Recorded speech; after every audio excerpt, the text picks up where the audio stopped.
இக்குழு பெண்கள் கட்டணமின்றி எடுத்து செல்லலாம்.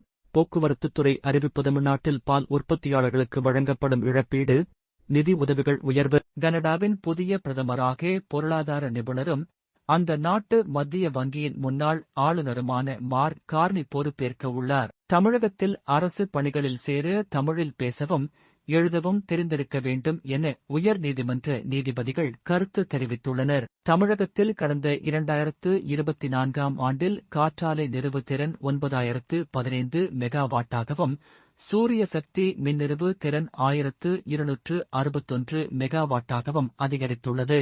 இந்திய ஸ்டார்ட் அப் நிறுவனம் உருவாக்கிய விண்வெளியை கண்காணிக்கும் உலகின் முதல் வர்த்தக செயற்கைக்கோள் ஸ்காட் 1 தென் அமெரிக்காவை படம் பிடித்து அனுப்பி தனது செயல்பாட்டை தொடங்கியுள்ளது.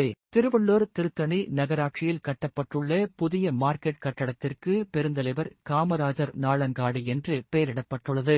2026ஆம் ஆண்டில் கூடுதல் செலவின ஒப்புதல் துணை மானிய கோரிக்கையை மத்திய நிதி அமைச்சர் நிர்மலா சீதாராமன் திங்கள்கிழமை நாடாளுமன்றத்தில் தாக்கல் செய்தார். ஸ்பெயின் உலகின் முதல் 24 மணி நேர சூரிய மின் நிலையத்தை அறிமுகப்படுத்தியுள்ளது. இது பகலில் ஆற்றலை சேமித்து இரவில் மின்சாரம் வழங்குகிறது. AI தேசிய டிஜிட்டல் பல்கலைக்கழகம் பெங்களூரை மையமாக கொண்டு தொடங்கப்பட்டுள்ளது.